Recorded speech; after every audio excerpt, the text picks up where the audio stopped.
음식의 생명은 깊은 맛. 깊은 맛을 낼 줄 아는 식당이 진짜 맛집이죠. 복잡하고 어려운 정치 뉴스를 깊이 있고 맛깔나게 분석해드리는 시간 정치 맛집입니다. 저도 어색하네요. 뭘 어색해요. 오늘 첫 시간인데요, 여러분. 오늘부터 여러분께 다양한 요리로 정치의 깊은 맛을 보여주실 네 분의 셰프, 네 분의 요리사부터 소개를 하겠습니다. 가나다 순으로 이렇게 써 있네요. 전 국민의힘 비전전략실장 김근식 셰프 어서 오십시오. 아, 셰프입니까? 김 셰프. 김 셰프. 집에서 요리를 잘 안 해가지고. 그리고 박원석 전 의원 박 셰프 나오셨습니다. 네, 어서 오십시오. 안녕하십니까. 그리고 전 민주당 상근 부대변인 맥 정치사회연구소의 예. 서용주 셰프 예, 어서 맥 오십시오. 셰프입니다. 네, 그럴듯합니다. 네. 그리고 개혁신당의 이기인 셰프, 이기인 최고위원 어서 오십시오. 안녕하세요, 이기인입니다. 반갑습니다. 반갑습니다. 이렇게 네 분과 함께 이제 풀 코스로 우리가 여러분들께 대접을 해드릴 건데 순서부터 제가 설명을 좀 해드릴게요. 오늘 첫 시간이니까. 일단 소소하지만 화제가 되고 있는 뉴스를 에피타이저 뉴스로 저희가 전달해드릴 거고요. 이어지는 메인 디시에서는 네 분의 셰프가 각각 골라오신 메인 이슈를 접시에 담아서 선보일 겁니다. 근데 이제 메인 요리만 먹고 나면 너무 서운하잖아요, 여러분. 그래서 디저트가 준비되어 있는데 이 디저트는 라디오 본방송 후에 유튜브 댓글쇼에서 꿀에 찍어서 디저트까지 함께하는 것으로. 꿀에 찍어서. 정말 풀코스로. 그리고 커피도 마지막에 드리잖아요. 커피도. 왜 일찌감치 들고 오셨어요? 우리가 지금 시청자분들 때 준다는 뜻 아니에요? 그러니까 드린다는 소리죠. 커피도 나눠도 그러고 네, 나눠도 댓글쇼 그렇죠. 끝나면 커피 드리니까. 이렇게 정치 맛집 매주 월요일마다 꾸며드리겠습니다. 그렇다면 소소하지만 화제가 된 뉴스 오늘의 에피타이저부터 열어봅니다.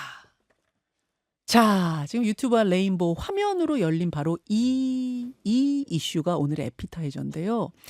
이재명 대통령이 자신의 SNS, 그러니까 구 트위터 X라고 불리는 그 SNS에 박원석 의원님, 네. 이 뭐라고 지금 쓰신 거예요? 그러니까 일종의 업무 소통을 한 건데요. 예. 지난주에 꽤 화제가 됐죠. 경주 에이펙 관련 상황을 좀 챙겨달라.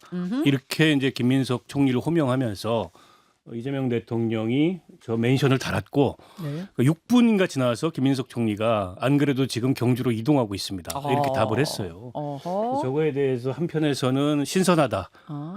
전임 정부와 다르게 정부가 일을 한다. 대통령과 총리가 이런 평가도 있고 다른 한편에서는 일하면 되지 왜 보여주기식으로 저렇게 쇼잉을 하냐 뭐 이런 비판도 있고 약간의 논란이 있었습니다. 그렇죠. 이재명 대통령이 SNS에 총리님 에이펙 잘 챙겨주십시오라고 쓰고 한 몇 분 만이에요 저게? 6분 만에. 6분 만에 김민석 총리가 안 그래도 지금 경주로 달려가고 있습니다. 이렇게 쓴 거. 일단 네. 서영주 셰프님 어떻게 보세요? 소통 방식의 새로운 그 도전, 시도. 저는 높게 평가합니다. 그리고 국민들이요, 이제 소통 방식들을 X나 여러 가지 SNS 통해서 하잖아요. 네. 그런 것들을 뭐 보여주기식으로 비판하기보다는 우리가 적극적으로 이렇게 일을 하면서 소통하고 있다는 것을 국민들한테 알리는 것은 안심을 주는 겁니다. 아까 말한 대로 지난 정부에서 일을 너무 안 했잖아요. 근데 지금 한 2달도 안 된 이재명 정부가 얼마나 일을 열심히 합니까? 워크홀릭이라는 표현도 있다고 하는데 이런 것들을 국민한테 알려줌으로써 일 열심히 하고 있으니까 안심하시고 조금만 기다리십시오. 저는 이런 의미 같아요. 국민들과의 이것도 소통 작업의 일환이다. 소통 작업 일환이고요. 뭐 계속 하지는 않을 것 같고요. 몇 번 보여준 것 같습니다. 자, 어떻게 보세요? 전 좀 새삼스럽다. 이 셰프. 네, 저한테는 좀 익숙한 장면인 게 이재명 대통령께서 시장일 때 항상 이런 식으로 행정 처리를 했었거든요. 그때 그분이 3가지 정도 주요 행정을 내세웠는데 하나가 모라토리엄을 극복했다라가 하나가 있고 또 하나는 무상복지가 하나가 있고 또 하나가 SNS 광속 행정입니다. 그러니까 이제 SNS를 통해서 업무 지시를 하는 건데 예를 들면 이런 거죠. 중원구 금광동에 보도블럭이 훼손됐으니까 보도관리팀은 얼른 가서 조치하세요라고 따로 오프라인으로 사람을 불러가지고 지시를 한 게 아니라 트위터에서 지시를 해요. 그럼 보도관리팀에 있는 SNS 담당자가 네 알겠습니다라고 하는데 네. 저는 뭐 좋은 것으로 평가를 합니다. 뭐 윤석열 대통령처럼 뭐 회의체에서 격노했다 만다 이런 소식이 아니라 이런 정도의 업무 지시라면 보여주는 시기라 하더라도 충분히 뭐 긍정적으로 평가받을 수 있는 부분이 있다. 이기인 최고위원은 긍정적으로 보셨어요. 김근식 교수 어떻습니까? 부정적으로 봅니다. 그래야겠지. 왜요? 이긴 최고님 말대로 성남시장 그렇게 했다고 하는 걸 보면 뭐 기초단체장 할 때 그런 식의 보여주는 업무의 어떤 효율성, 업무의 신속성을 보여주는 효과가 있다고 볼 수 있는데 예. 굳이 그렇게 하려면 대면 보고라는 시간을 아끼기 위해서 신속하게 온라인을 통해서 지시할 거면 단톡방도 있고 텔도 있고 다양한 그 방이 있잖아요. 그러니까 자기들끼리 모여 있는 업무를 지시하고 업무를 소통하는 보이지 않는 비공개된 여러 가지 그런 룸이 있다고 생각합니다. 대부분 그렇게 이야기하잖아요. 근데 이게 공개되어 있는 기존의 트위터 X에 한다는 것은 네. 보여주는 거 외에는 설명이 안 되죠. 그러니까 대부분 이렇게 하는 건 저는 그 온라인을 통해서 사람들이 다 전체 공개가 돼서 볼 수 있도록 하는 경우는 첫 번째는 자기의 정치적 입장들을 설명할 때 그런 이야기를 많이 하죠. 우리가 SNS를 쓸 때 정치적 입장에 대한 설명 아니면 어떤 문제가 됐을 때 자기에 대한 설명을 해명할 때 어떤 논란이 됐을 때 이런 겁니다. 사실은 해명할 때 하는 거 아니면 예, 예. 트럼프처럼 대놓고 욕을 하기 좀 그러니까 온라인에서 그냥 대놓고 욕하는 거죠. 험담하거나 욕을 할 때 이제 써먹는 거거든요.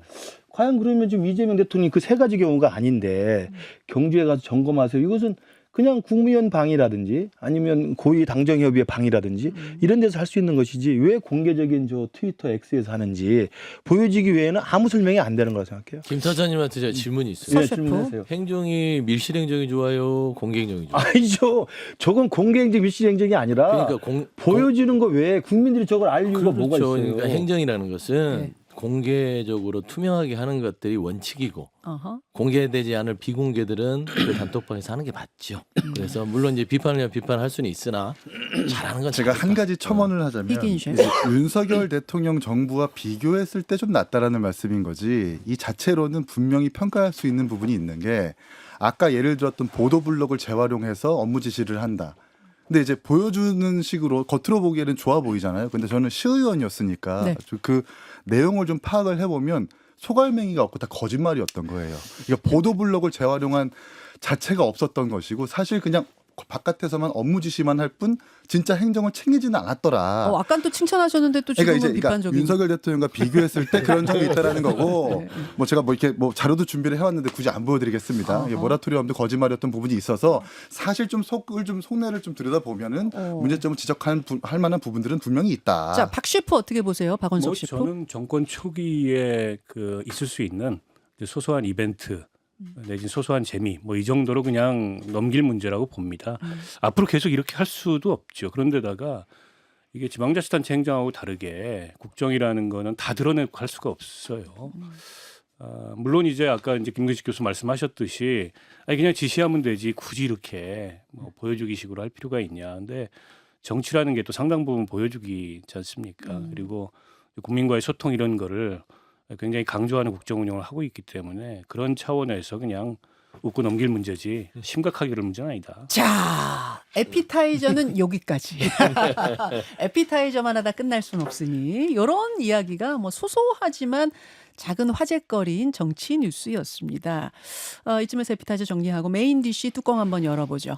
네 분의 요리사가 정성스럽게 준비해온 메인 디시 뚜껑부터 전부 열고 하나하나 차례로 예, 깊이 있게 분석하는 걸로 하겠습니다. 먼저 김근식 셰프 어떤 이슈 담아오셨습니까? 제가 담아온 메인 요리는 여의도 대나무 숲 죽순 요리를 준비했습니다. 오늘은 첫날이라 좀 확실히 좀 어색하네요. 이렇게 해도 되나요? 괜찮아요. 예, 잘하셨어요. 김근식 셰프가 담아오신 요리는 여의도 옆 대나무 숲. 지금 저희가 화면으로 보여드리고 있는데 여의도 옆 대나무 숲을 캡처한 영상이에요. 여기에 뭐라고 써 있냐면은 변기갑질 의혹 후보자 보도에 다들 하는 말 방송은 세 발의 피다. 자, 김근식 셰프님. 예. 이 지금 무슨 주제를 다루고 싶으신 거예요? 잘 아시겠지만 최근 가장 논란이 되는 강선우 여가부 장관 후보자의 보좌관 갑질에 대한 이야기인데요.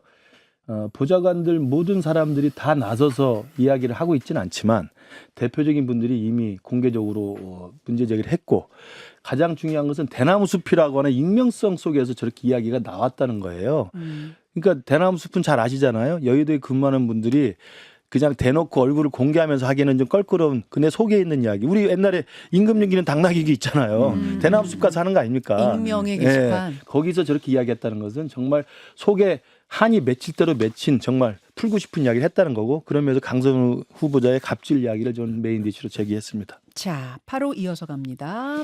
박원석 셰프가 준비해 오신 메인 디쉬는요? 제가 준비한 메인 디쉬는 운동광 윤석열입니다. 운동광 윤석열? 이건 무슨 수수께끼 같은 얘기인가요? 그러니까 이분이 지금 운동 못해서 네.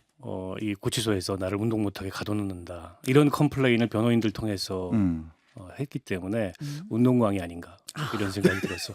인권 침해 주장하고 있는 그 부분 이야기를 좀 해보자 네. 그 말씀이시군요. 이어서 서영주 셰프 네. 준비해 오신 메인 디쉬. 저는 맨날 사과만 하는 국민의힘. 사과 중독에 걸린 국민의힘에 대해서. 사과 중독 국민의힘. 예. 이거는 지금 국민의힘의 지금 혁신위 이야기. 그렇습니다. 사과 요구. 사과하자. 사과를 안 하는 사람은 살아남을 수 없다. 라는 식의 어떤 큰 뼈대 혁신인데 뭐 사과가 혁신이에요. 행동이 혁신이지. 아하. 그렇지 않습니까? 자꾸 사과하라고 요구만 하는 국민의힘, 네. 국민의힘 혁신 이야기 해보고 싶다 담아오셨어요. 마지막으로 이기인 셰프. 제가 준비한 메인 디쉬는 어디까지가 바닥인가 이러다가 개혁신당 지지율과 만나겠네요. 국민의힘 지지율 쇼크 18.6% 준비했습니다. 19가 아니에요? 이게 이제 백분율, 그러니까 정확하게 소수점까지 따져보면 네. MBS 조사에서는 18.6%, 갤럽 조사에서는 18.8%, 그러니까 10%로 앉았다라는 것이 상징적이어서 메인 디쉬로 준비를 해봤습니다. 18.6% 오늘의 메인 디쉬로 담아오셨어요. 와, 다양한 주제들, 다양한 이슈들을 접시에 담아 오셨는데 아무래도 이번 주가 이제 인사청문회 슈퍼위크고 뭐 인사청문회라는 디쉬를 담아 오신 김근식 교수님 주제부터 이야기를 해봐야 예. 될 것 같습니다. 저는 그 보좌관이 뭐 변기를 청소해라 또 뭐 이 분리수거를 해라 이런 이야기는 다 아실 거고 거기에 대해서 조용히 눈치를 보고 있다가 지난 주말부터 민주당 일각에서 이제 뭐가 문제냐 그냥 밀고 가자. 심지어는 강선 후보자도 자기 잘못한 게 없다라고 지금 생색을 내고 있습니다. 네. 저는 국민들 생각할 때 조금 그 거꾸로 생각해 보면 이 문제 제기를 해결할 수 있는 간단한 방법이 있어요. 뭔가요? 자기 말대로 뭐 28분이 지나갔든 아니면 46분이 지나갔든 수많은 사람이 보좌진이 있었잖아요. 그럼 그중에서 이 제기됐던 변기 논란이나 분리수거 논란이 거짓말이라고 한다면 그리고 그 보좌진이 정말 이상한 사람이라고 한다면 그 수없이 지나간 수십 명의 보좌진 중에서 한 명이라도 나와서 기자회견 하면 돼요. 제가 모셨던 강선 의원은 그런 분이 아닙니다. 저 두 명이 정말 나쁜 사람입니다.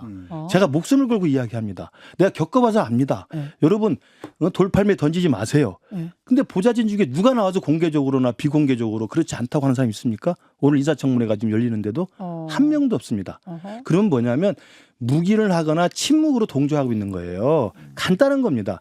유일하게 하나 제가 들어보니까 오면서 기사 보니까 지금 비서관으로 근무하고 있는 여성 보좌진의 엄마가 네. 나서서 이야기하던데 페북에 글 썼습니다. 그 어머니는 무지하게 정치적인 친명 정치인입니다. 거의. 어머니. 잘 아시는 것처럼 그 사람 신상을 다 요즘 공개가 됐는데 어머니 신상이 나왔어요? 그럼요. 이재명 당시 성남시장 때 대선 후보로 떴을 때 처음 나왔던 김부선과의 이른바 연애 스캔들. 예. 그때 김부선과 이재명을 연결해준 소개해준 여자로 나온 사람입니다. 그러면서 김부선을 거짓말쟁이로 몰아갔던 사람이에요. 자, 그 이거 좀- 어머니란 분이. 이게 지금 무슨 말인지 모르겠는데 이미 저는 처음 듣는 온라인에서 얘기를. 다 공개가 됐습니다. 아니 소개팅을 시켜줬다는 게 소개팅이 아니라 그러니까 그 만나는 자리에 있었던 사람이고 예. 그 김부선 씨 주장으로는 그때 당시 그분이 이재명과 자기를 소개시켰다고 주장했던 사람이에요. 자, 이거는 김부선 씨의 주장이고 온라인상에 그분이 그 논란이 됐던 사람인 건 맞아요. 도는 말이라는 그 여성 거. 보좌진의 어머니라는 분이. 그러니까 그런 아주 정치 성향이 강하고 찐명 중에 찐명인 사람만 나서서 자기 딸도 하지 않고 있는 일 나서서 이거 강선 의원실 문제 없다고 하는 것 정도지 40몇 명이 지나갔던 그 수많은 사람 중에 한 명이라도 나와서 그렇지 않다. 저 두 명의 보좌진이 거짓말하고 있다라고 말을 하면 간단한 건데 아무도 않고 있다는 거죠. 자, 서영주 셰프님 어떻게 생각하십니까? 한번 해보세요. 뭐를 해야 돼요? 말씀을 해보시라고. 일단은 이 문제의 본질은 그 보좌진의 교체 횟수는 아니라고 봅니다. 사정이 있으면 교체는 될 수 있어요. 근데 내용이 문제죠. 어허. 지금 불거지는 게 내용이죠. 네. 어떤 일을 시켰고 부적절한 일이었고 이게 정당한 그 보좌진의 업무였느냐. 그게 아니라 개인적인 일이었다. 그리고 사실 보좌진과 의원은요. 위계의 관계에 있습니다. 그건 상하죠. 그럼 힘 있는 사람은 의원, 힘이 없는 사람은 보좌진. 예. 생사에 떨거는 의원이 지고 있죠. 그렇기 때문에 지금 그 어떤 보좌진 중에 마음의 상처를 입거나 심각한 어떤 여러 가지 피해를 입었다고 주장하면 거기에 대해서 사과를 하고 의원이 그런 부적절한 어떤 오해가 있었다면 앞으로는 그걸 잘 살피겠다고 빠져나왔으면 되는데 첫 시작이 보좌진들이 잘못한 거고 거짓말이고 하면서부터 저는 문제가 꼬였다고 봐요. 그러니까 문제 해결 방식이 잘못돼 버렸어요. 왜 그러냐면 가해자가 있고 피해자가 있는 이런 의혹이라면 예. 피해를 주장하는 사람은 약자일 가능성이 크고 그러면 그들의 편에서 생각을 했어야 되는데 그들을 더 한번 눌러버렸죠. 지금 강선호 의원 입장은 나 그런 갑질 시킨 적이 없고 그 당시에 가사도우미가 집에 있었고 그래서 그런 일을 시킬 이유가 없었다. 그리고 그 보좌관들이 그 폭로를 한 사람들이 보좌관으로 일을 할 때 내부 갈등을 좀 일으켰던 뭐 이런 게 있어서 지금 원한을 가지고 이런 게 아니냐라는 취지로 설명하면서 고소를 명예훼손 고소를 검토하고 있다. 여기까지가 입장입니다. 했죠. 2명 했습니까 이미? 예, 한 걸로 알고 있고요. 그래서 저는 이런 전체적 상황을 보면 서로 의원과 보좌진 간의 몇몇과의 갈등의 문제가 아니라 이제는 국무위원회 후보자잖아요. 예. 국민이 보고 있잖아요. 국민의 눈높이가 가장 중요한 인사 기준이지 뭐 5대 기준, 7대 기준 필요 없습니다. 국민 정서와 눈높이에 안 맞아버리고 이건 아닌 것 같은데 이건 힘 있는 사람이 힘 없는 사람을 누르고 침묵하게 맞는 거 아니야라는 의문이 생기면 네. 이재명 정부가 갖고 있는 가장 큰 기조가 뭐예요? 억강부약입니다. 그러니까 강한 사람은 억누르고 좀 약한 사람은 시켜 세워서 평등의 대동세상을 만드는 게 이게 국정기조인데 네. 업무는 업무대로 다 다를 수 있어요. 여가부든 어디든. 하지만 그 국정기조를 흐트러뜨리는 사람이 거기에 앉아 있으면 과연 이재명 정부의 시작에 도움이 될 것인가. 저는 서용주 전 민주당 부대변인은 이 옹호 쪽일 줄 알았는데 그런 입장은 아니 아니시네요. 저는 그 합리적 기준에서는 예. 이재명 정부의 성공을 바라는 사람의 일인으로서 예. 과연 그 몇몇의 국무위원들을 고집하는 것들이 전체의 틀을 좀 조화롭게 이끌어갈 오케이. 수 있겠냐 그런. 자, 다른 분들이요. 아니 지금 뭐 박씨? 입장으로 보면 지금 서영주 부대변인이 얘기한 게 맞죠. 근데 현실로 보면 그냥 밀고 나가려고 할 것 같아요. 그러니까 이제 현역 불패라는 말이 있잖아요. 그러니까 청문회에서 현직 의원이 낙마한 경우는 제가 알기로는 지금까지 없습니다. 한 번도 없습니까? 예, 없습니다. 제가 알기로는 팩체크 해봐야 되는데 예. 그럼 이대로 그냥 밀고 나가겠다. 근데 이런 시그널을 특히나 이제 전 보좌관 2사람을 고소했다라는 건 이제 그런 시그널을 좀 보내고 있는 거라고 보고 전 당 지도부의 태도도 대단히 문제라고 생각하는데 김병기 원내대표가 보좌진들이 문제였을 수도 있지 않냐 이런 얘기를 했어요. 근데 생각해 보세요. 지금 이 상황을 민주당에 소속된 민주당에만 소속된 1,500명 이상의 보좌관들이 쳐다보고 있습니다. 이게 사실은 누구보다 보좌진들이 이 사태의 문제점을 잘 알고 있을 거예요. 그런데다가 이게 이제 한 번 정도 있었던 에피소드면은 뭐 한 번 있었던 일이겠거니 하고 넘어가는데 좀 반복됐던 것 같아요. 지금 나오는 얘기들을 보면. 그리고 빙산의 일각이다. 그러니까 더 다른 유형의 그런 폭로들이 나올 가능성도 있고 오늘 청문회에서. 그러면 당 지도부에서 밀고 가더라도 저런 식으로 일종의 이제 2차 가해성 발언을 하거나 아니면 강선우 후보 본인도 보좌진을 고소하는 이런 식의 대응을 하면 안 돼요. 근데 저는 지금 민주당도 보좌진 협의회가 있는데 거기서 공식적으로 어떤 얘기도 하고 있지 않습니다만 다 지금 이 상황을 지켜보고 있거든요. 그리고 예전하고 다릅니다. 아무리 위계관계고 상하관계라고 하더라도 요즘 시대에 네. 갑질이라는 거는 사실은 일반 기업에서도 발생하면 대단히 문제가 되는 그런 상황인데 네. 하물며 이런 정치 공동체에서 여전히 그런 구태의연한 모습이 남아 있다고 하면 문제인 거죠. 이재명 정부 기조랑도 안 맞습니다. 이긴슈? 내용도 문제인데 좀 횟수도 문제라고 보는 게 강선우 의원이 이제 횟수를 정정하면서 46번이 아니라 28명을 교체했다 해서 통상적이다라고 별명을 했는데 근데 28명을 1년, 4년으로 나눠봤을 때 1년에 한 7명, 8명 정도 돼요. 그러면 2달에 한 번씩 사람을 갈았다는 얘기거든요. 저도 사실 국회의원 보좌진 출신으로서 그거는 횟수로만 따져도 되게 많은 겁니다. 국회의원 사이에서 어떤 말이 있냐면 국회의원 보좌진은 국회의원들이 가장 빨리 만나는 국민이다라는 말이 있어요. 그러니까 동료이기도 하지만 보좌진한테 나쁜 평가를 받는 순간 그 국회의원의 정치 생명은 끝난다라는 이야기가 여의도에서 있는 것처럼 강선우 의원은 본인의 어떤 직원들을 하대하고 부하 직원처럼 정말 부린 거죠. 이런 사람들이 만약에 장관이 되죠. 국회의원 때도 이랬는데 장관이 됐을 때 장관 직원들한테는 안 그럴 것인가. 그리고 정말 가장 심각한 것은 당의 대응이다. 김병기 원내대표 같은 경우에는 무슨 소리냐.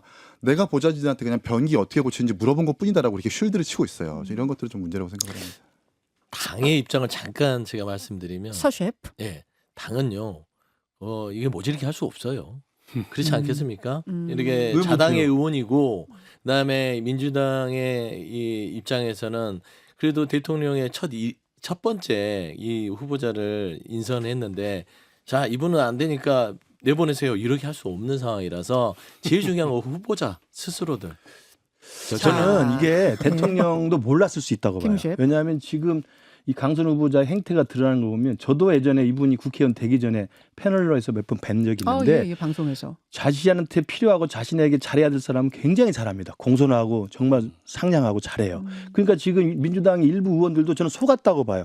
허모 씨라는 의원도 나와서 그런 사람이 아니다라고 실드를 치는데 사랑이 넘치는 의원이다. 이렇게 왜냐하면 허 의원이 말씀하셨죠. 높은 사람, 자기에게 필요한 사람, 자기가 잘해줘야 된다고 이해관계가 있는 사람한테 너무 잘해요. 대부분 제가 전원을 들어보면. 그래서 몰랐을 거다. 네, 그런데 그 밑에 있는 애들한테 이런 이중적인 모습을 보인 거예요. 이 대통령도 몰랐을 거다. 당연히 몰랐죠. 자, 그러면 정리합니다. 가장 그래서 더 나쁜 거예요. 이래야 된다, 저래야 된다가 아니라 결과적으로 어떻게 될 것 같으냐를 맞춰주시는 거예요. 그러니까 나는 이래야 된다가 아니라 그런데 결과적으로는 어떻게 될 것 같냐? 그래서 결과적으로는 이렇게 될 것 같습니다를 한번 쭉 돌아가면서 말씀해 주시고 다음으로 넘어갑니다. 먼저 김근식 교수.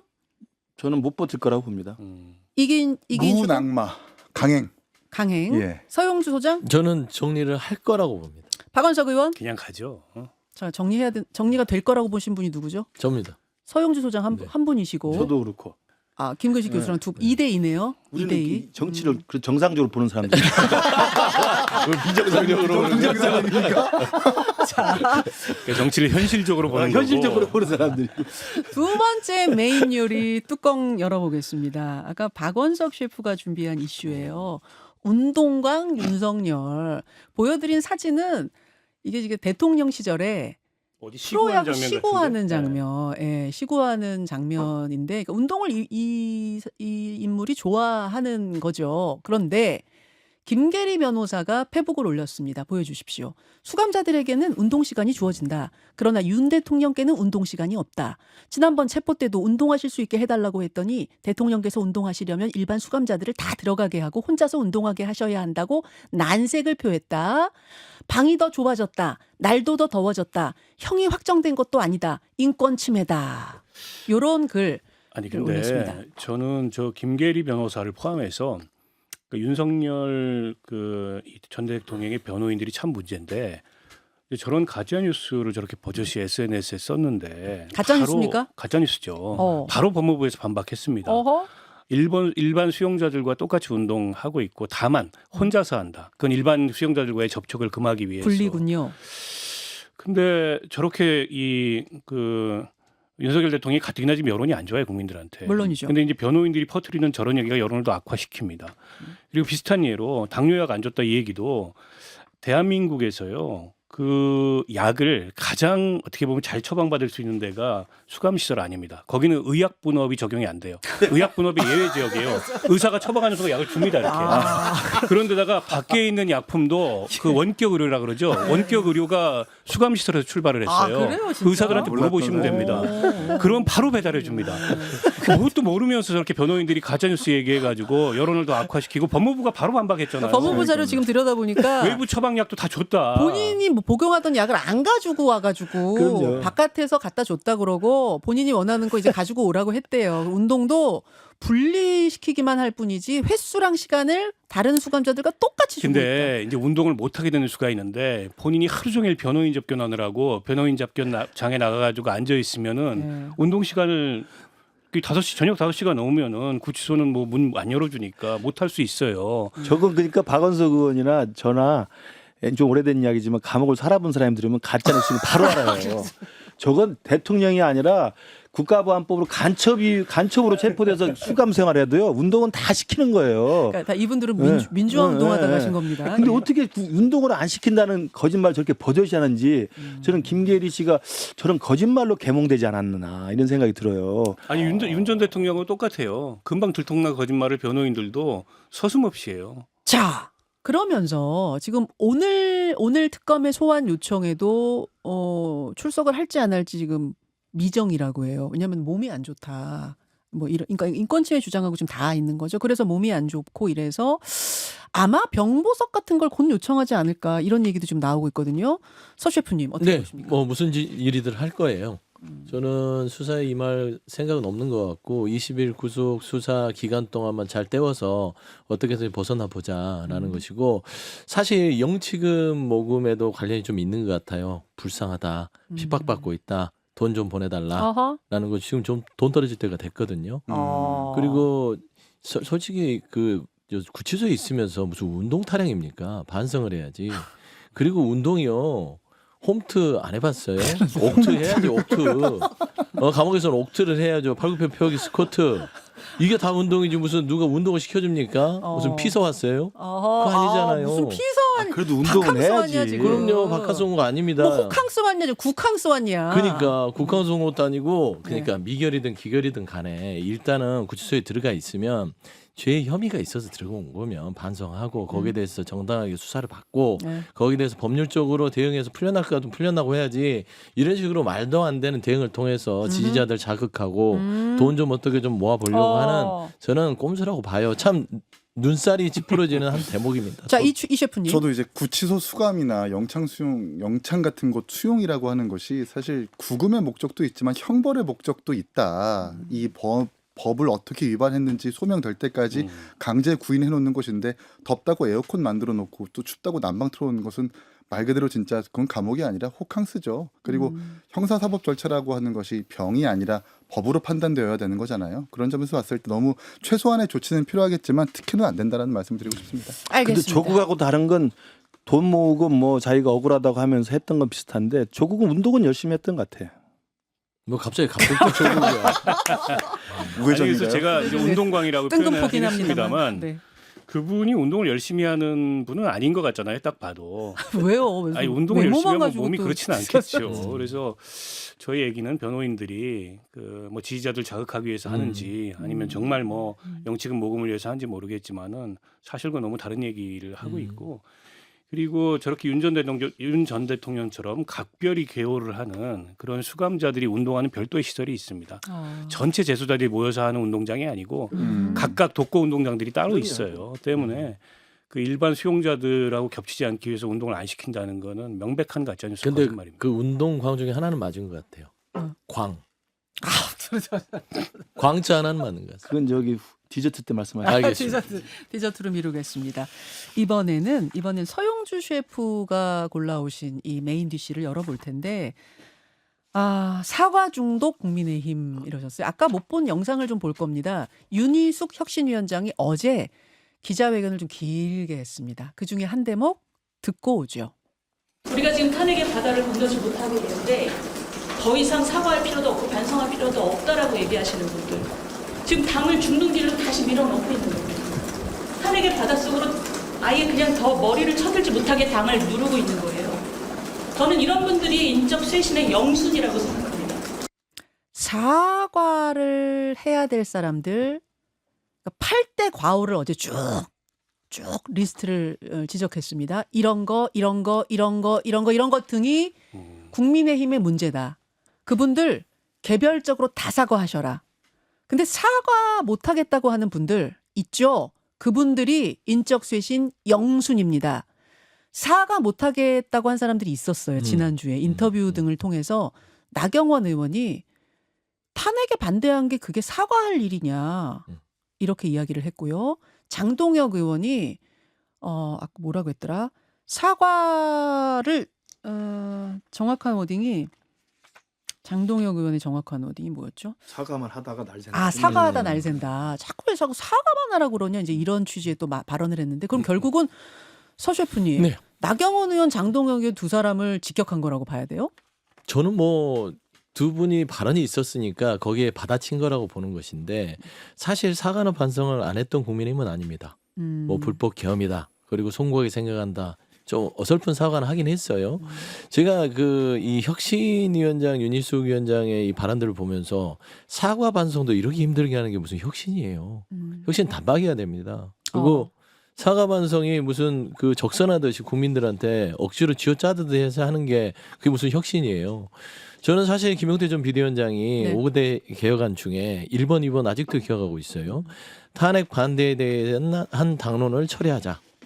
두 번째는 5월 10일 날 후보 교체하려고 했던 정당 민주를 파괴했던 사람들에 대해 책임을 묻자. 예. 이 두 가지만 실천하면 되는 거예요.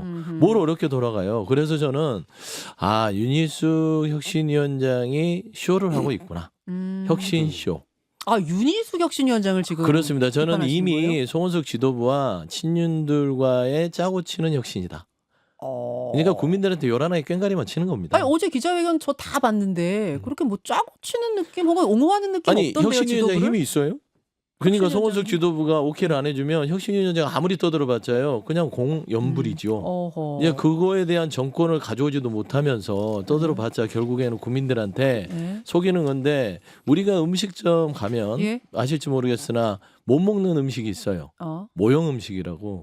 있죠. 가면은 이제 플라스틱이나 실리콘으로 만들어서 정말 그럴싸하게 앞에 전시를 해놓죠. 지금 딱 윤희숙 혁신이가 하는 일이 그 모형 음식 같은 일을 하는 겁니다. 자, 그런 의미에서 지적을 하셨는데 이제 생각해 보니까 이기인 셰프가 골라오신 이 지지율 관련된 18.6% 살짝 겹칩니다. 겹치니까 같이 좀 통합해서 국민의힘 이야기를 가도 괜찮겠죠, 이기인 최고. 네. 아까 그 18.6%는 한국갤럽의 조사 결과라고 하셨죠?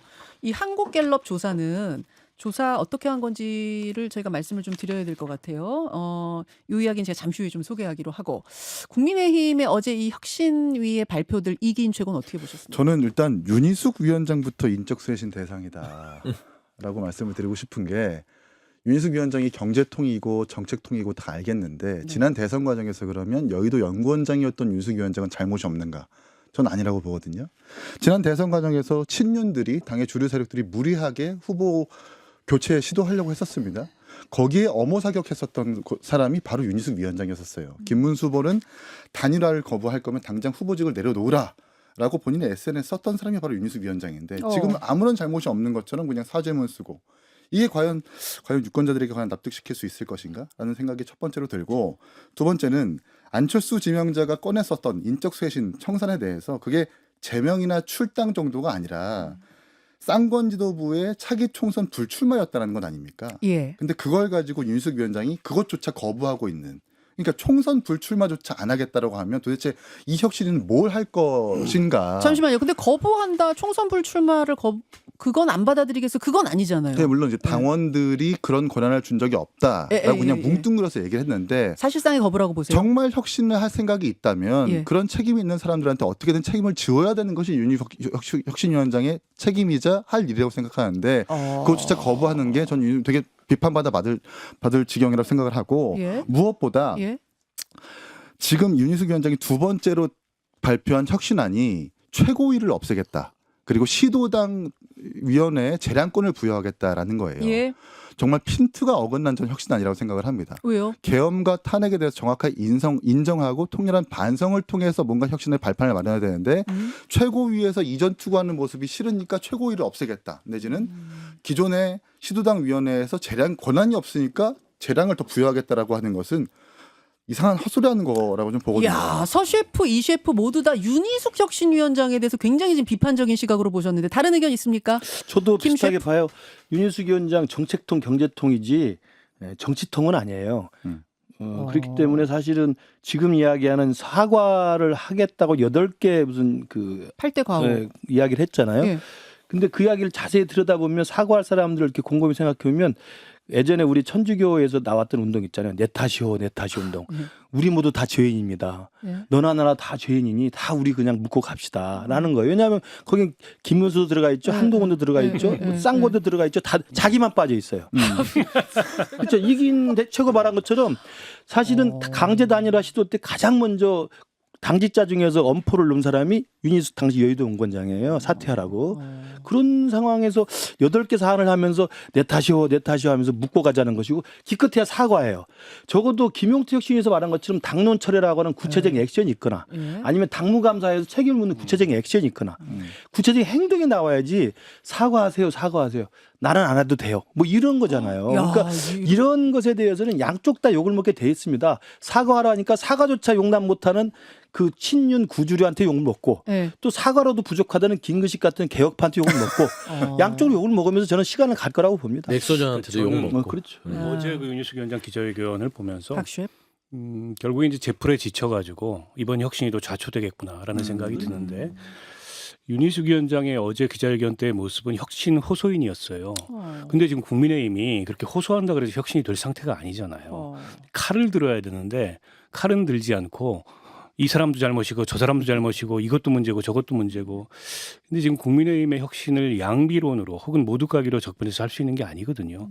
정확하게 책임질 사람들을 책임을 지우는 방식으로 그렇게 혁신을 진행을 해야 되는데 그건 좀 굉장히 모호하고 게다가 한편에서 송원석 원내대표는 뭐 특정 계파를 뭐 이 저기 하는 식으로 하면 안 된다 이런 식의 얘기를 하고 있어요. 그리고 뭐 도강량의 권토중로 예, 얘기하는데 제가 보기엔 자중질환 회복불능이다. 지금 국민의힘 상태는. 야, 네 분이 다 지금 윤희숙 혁신위원장이 어제 기자간담회를 좀 싸늘하게 보셨는데 오늘 뭐그 반대 입장은 전혀 없으니까 제가 이 기사에서 읽은 것들 뭐 이런 것들로 대변을 좀 해보자면 윤희숙 혁신위원장도 칼 들고 막 휘두르고 싶지만 그래봤자 초반에 제압당할 거기 때문에 이렇게 좀 협치를 해가면서 뭔가 성과물을 내는 방법으로 지혜롭게 가려고 하는 거 아니냐. 이건 어떻게 보세요? 그 가능성 저거는 없어요? 아무도 듣지 않습니다. 이제는.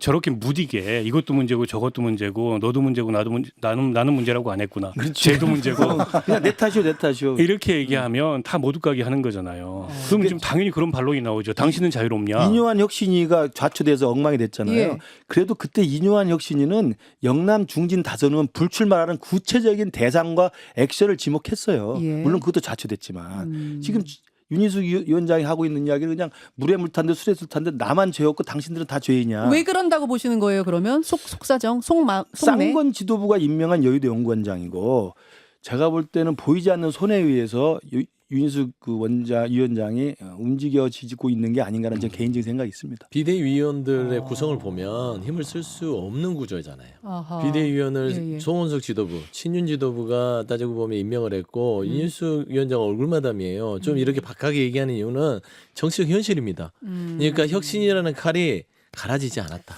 야, 알겠습니다. 일단 여기까지 메인 디쉬의 맛을 봤는데 유튜브로 넘어가서 댓글쇼 진행하겠습니다. 아까 말씀하신 18.6%는 NBS 조사였네요. 맞아요. 엠브레인 퍼블릭과 케이스텔 리서치, 코리아 리서치, 한국 리서치가 7일부터 9일 전화 면접 조사 방식으로 했습니다.